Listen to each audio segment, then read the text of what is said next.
Apa tema yang biasa kamu tonton di tokusatsu? Teknologi, mystical, atau mungkin hal-hal lainnya? Ya, namun bagaimana jika itu semua dikombinasikan dengan unsur-unsur religius yang berasal dari agama-agama saat ini? Dan itulah yang akan kita bahas kali ini, karena pandangan religius orang Jepang mungkin sangat berbeda dengan yang ada di Indonesia. Jadi, mereka tidak menganggap agama sebagai sesuatu yang tabu untuk disajikan, meskipun harus digabungkan dengan superhero tokusatsu sekalipun. Ya, kalau di Indonesia mungkin sudah di demo berjilid-jilid kali ya, dan mungkin hal tersebut perlu sedikit kita pahami bahwa orang-orang Jepang sangat terbuka dengan berbagai macam pandangan, termasuk hal-hal religius tertentu. Dan maaf jika agama yang kalian anut ada kita bahas pada episode kali ini, namun jangan dulu baperan, karena ini cuma bahasan tentang bagaimana orang Jepang bisa mempunyai ide untuk membuat cerita tokusatsu, meskipun terinspirasi dari hal-hal yang sangat religius. Jadi bisa dibilang bahwa agama tidak hanya sebagai panduan moral manusia semata, namun juga bisa menjadi sumber inspirasi bagi suatu karya. Dan semoga setelah nonton episode ini, ibadah kamu tetap lancar ya. Maka dari itu, diperingatkan bahwa video ini tentu saja akan mengandung spoiler. Mau tahu apa saja? Mari kita simak 7 tokusatsu dengan unsur religius versi Tokufex Indonesia.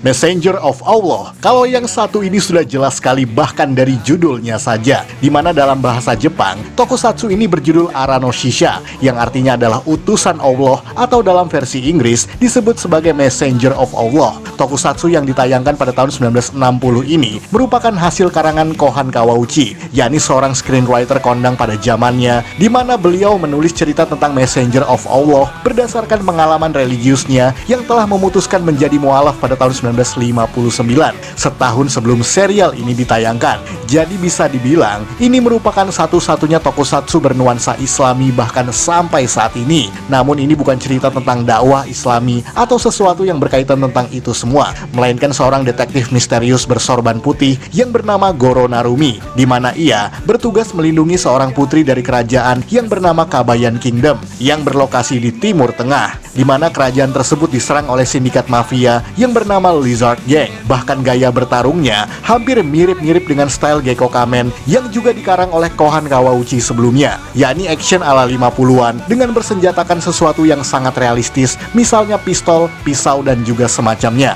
Dan yang lebih ironi lagi, sebab ide-ide yang ada di sini hampir sepenuhnya berasal dari sponsor-sponsornya, yakni nama kerajaan Kabayan yang berasal dari brand makanan bernama Kabaya, dan nama Princess Coconut diambil dari salah satu produk unggulannya, yakni Kabaya Caramel Coconut. Jadi idealisme Kawauchi justru lebih banyak disisipi oleh kepentingan sponsor, sehingga pesan-pesan religiusnya jadi kurang terasa dalam hal ini.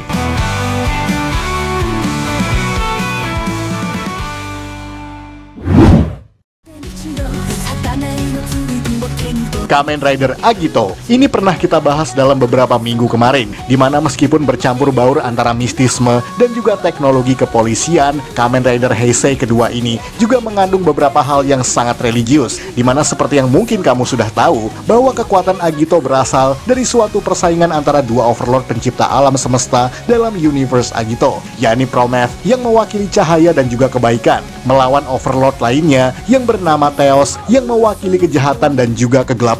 Keduanya saling bertarung lantaran perbedaan pandangan, di mana Prometh tidak senang melihat perilaku Theos yang membunuh banyak orang-orang tidak berdosa yang justru telah mereka ciptakan sendiri, sehingga membuat Prometh menghabiskan kekuatannya untuk diwariskan kepada seorang terpilih di masa depan agar ia mampu untuk melawan kekuatan jahat Theos. Dan kekuatan itu didapat oleh Kamen Rider Agito yang kemudian digunakan oleh pria bernama Soichi Sugami, sang protagonis rider dalam serial ini. Sampai di situ kalian bisa melihat bahwa ide pertarungan antara Prometh dan juga Theos seolah diambil dari eskatologi agama-agama Abrahamik, misalnya Yahudi, Kristen, dan juga Islam, di mana itu seolah merepresentasikan dari kisah ketidaksetujuan iblis pada keputusan Tuhan untuk menciptakan manusia sebagai khalifah di muka bumi. Jadi bisa dibilang ini merupakan pertarungan antara kebaikan dan juga kejahatan yang diwakilkan dalam kisah Prometh dan juga Theos. Bahkan Agito seperti representasi Mesias yang dinubuatkan akan muncul di masa depan untuk menghancurkan segala kejahatan.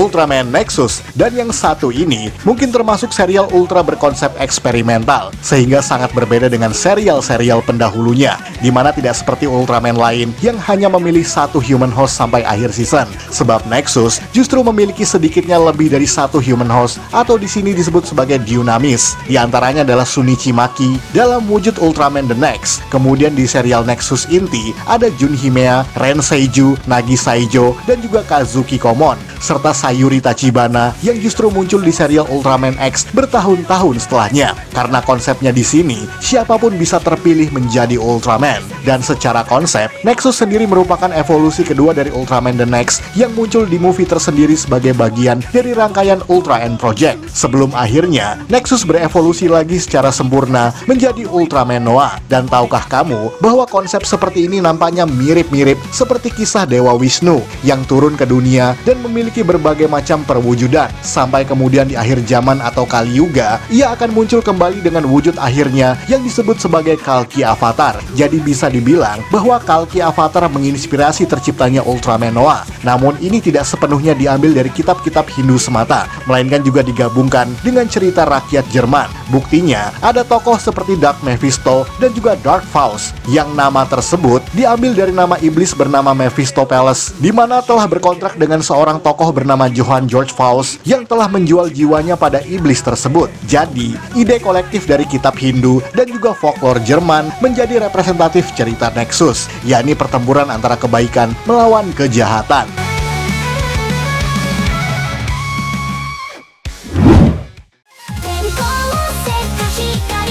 Tokumei Sentai Go Busters. Mungkin sangat aneh jika kamu melihat serial yang satu ini, karena sepenuhnya Sentai ke-36 ini justru bertema energi dan juga mata-mata, serta virus komputer yang sangat berbahaya. Jadi Tokumei Sentai Go Busters sepenuhnya justru bernuansa teknologi canggih dan juga cyberpunk. Lalu di mana unsur religius dalam serial ini? Kamu bisa melihatnya justru pada penamaan tokoh-tokoh antagonis di sini, yakni virus komputer yang menjadi mayor antagonis bagi Go Busters yang disebut sebagai Messiah. Buat kamu yang beragama Kristen dan juga Katolik, kamu pasti tahu bahwa Messiah adalah pelafalan bahasa Inggris dari Mesias, yang diyakini adalah Yesus Kristus oleh para penganut Nasrani. Lah kok kurang ajar banget sih, Mesias malah dijadikan penjahat dalam hal ini? Namun jika kamu hafal dengan kisah Go Busters, bahwa pertama kali munculnya virus tersebut adalah pada malam Natal di tahun 1999. Karena muncul mendekati hari Natal, maka virus berbahaya tersebut dinamakan sebagai Messiah. Karena hari Natal diyakini oleh orang-orang Kristen sebagai hari kelahiran Yesus Kristus. Namun bukan berarti Go Busters menistakan agama Kristen.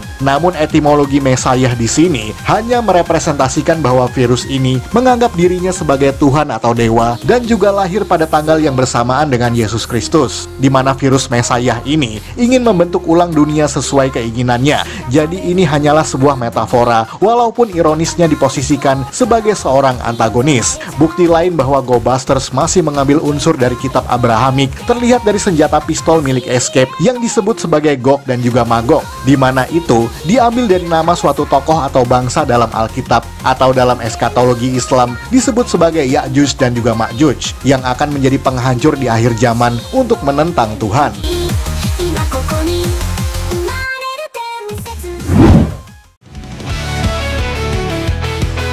Kamen Rider Gaim. Seperti yang sering sekali kita sebutkan, bahwa Kamen Rider yang satu ini memang benar-benar mengambil kisah dari kitab Kejadian, yakni kisah penciptaan manusia dan juga buah terlarang di Taman Eden. Namun semua dibalut dengan kisah samurai, kesatria Eropa dan juga lain semacamnya, yang rider sistemnya diciptakan dengan teknologi canggih dengan nuansa cyberpunk. Jadi benar-benar sebuah serial Kamen Rider dengan ide yang sangat bervariasi, di mana kisah ini berkutat tentang buah terlarang yang berada di hutan Helheim, yang merupakan sumber dari Lockseed dan juga Monster Invest. Diketahui belakangan bahwa hutan misterius nan ajaib ini ternyata berlokasi di planet lain yang portalnya dimanfaatkan oleh perusahaan bernama Yggdrasil. Dan Yggdrasil merupakan nama pohon yang berasal dari mitologi Nordik atau Norwegia kuno, karena unsur pohon dan buah di sini juga digabungkan dengan kisah dalam kitab Kejadian, yakni hutan Helheim yang merupakan representatif dari Taman Eden atau Taman Firdaus, yang memiliki buah terlarang yang membuat siapa siapapun yang memakannya akan membuatnya memiliki kekuatan setara Tuhan. Dan itu merepresentasikan kisah Adam dan Hawa yang telah memakan buah pengetahuan yang dilarang oleh Tuhan.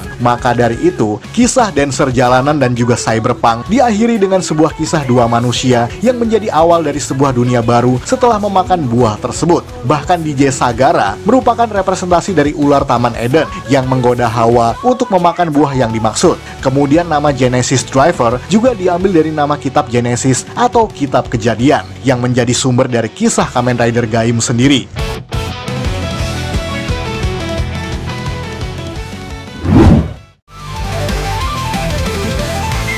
Kamen Rider Saber, dan bicara soal kitab, maka Kamen Rider bertema pedang ini juga memiliki basis yang nyaris serupa. Hal itu bisa kalian lihat dari collectible itemnya yang berbentuk seperti buku. Dan itu bukan sebuah kebetulan, namun justru berbasis sesuatu yang dekat dengan unsur religius, apalagi kalau bukan kitab suci. Terutama kitab-kitab Abrahamik yang ada dalam keyakinan Yahudi, Kristen, dan juga Islam. Karena basis cerita Saber berawal dari sebuah buku yang disebut sebagai Zenchisen no no Sho atau Almighty Book, yakni sebuah buku yang berisi tentang semua yang diketahui oleh manusia, mulai dari mitos, makhluk hidup, cerita legenda, sains, teknologi, dan juga evolusi peradaban manusia. Bahkan Almighty Book mengandung kekuatan yang sangat luar biasa untuk menciptakan sebuah dunia beserta dengan isi-isinya. Dan itulah yang menjadi tujuan dari Tassel bersama dengan beberapa tokoh lainnya untuk menciptakan dunia tanpa penderitaan dengan kekuatan dari buku maha kuasa tersebut. Jadi, buku tersebut terinspirasi dari kitab Kejadian sebagai buku yang memuat kisah penciptaan dunia.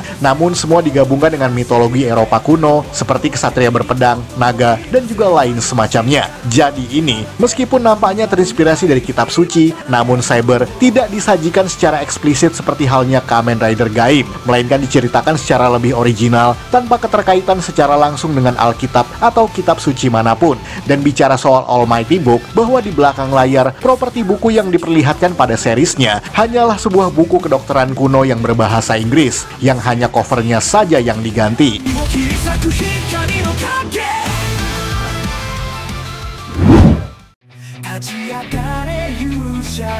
Kamen Rider Geats, dan yang terakhir ini masih seputar Kamen Rider, karena seperti yang pernah kita bahas pada beberapa episode sebelumnya, di mana Geats punya unsur religius yang cukup kental dalam kisahnya. Meskipun di sini berkisah tentang permainan berbahaya bernama Desire Grand Prix yang membuat pesertanya bisa berubah menjadi rider untuk bertarung melawan monster Yamato, dan pemenangnya akan bisa membentuk ulang dunia sesuai dengan keinginannya. Dan ternyata kemampuan Desire Grand Prix untuk mengabulkan keinginan pemenangnya tersebut berasal dari sebuah entitas dewi bernama Sosei no Megami, di mana dewi itu diperalat dan dimanfaatkan kekuatannya untuk kepentingan mereka. Dan ternyata dewi tersebut memiliki seorang putra bernama Ace Ukyo, sang protagonis Kamen Rider Geats itu sendiri, di mana Ace diturunkan ke bumi dalam wujud manusia yang akan terlahir dan mati dalam berbagai kehidupan selama lebih dari 2000 tahun. Dan hal itu mirip seperti kisah Yesus Kristus dalam kitab Injil Perjanjian Baru, di mana merupakan perwujudan Tuhan yang diturunkan ke bumi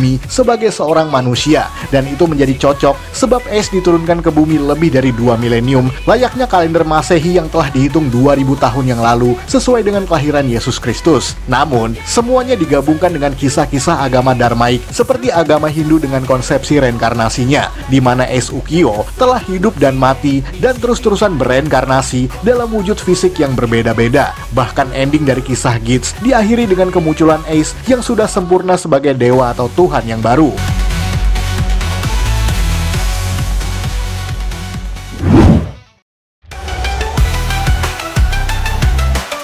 Sekian dari Tokufax Indonesia. Jangan lupa tonton video-video Tokufax lainnya, like, komen, dan juga share ke media sosial kamu. Akhir kata, salam Tokufax Indonesia.